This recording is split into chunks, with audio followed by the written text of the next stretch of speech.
Hi guys, my name is my nephew for one. Yeah, I just got back home from my chemo, so I'm doing okay right now, but I'm gonna let me record on my YouTube, so I'm doing that right now because I don't want to do it tomorrow. So today I'm gonna show you what I got from yesterday. I have catwalk and nail artist. This one have over 80 different style, and this one has catwalk. So this one, both of them had two different sides.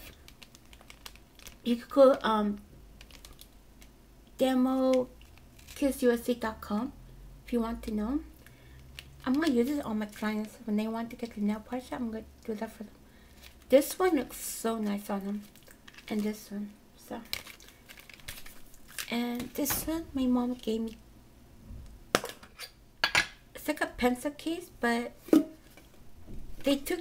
I gave them two original flavor, and I got butter rum in there and wild cherry. Ooh, I love these. Look at these, you guys. I'm glad because she think it will help me to fight my nausea. So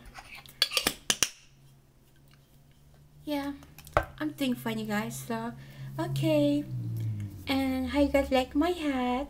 It's from the Not a Love from the hospital, and they have all these different style hats. So they gave me one to wear because right here I was losing some hair, so I thought I'd cover my hair because I don't want my hair to lose. I was washing my hair yesterday and some of my hair kept falling out, so I just wore this to cover it because my hair get cold. Okay, bye guys, my next friend. Bye.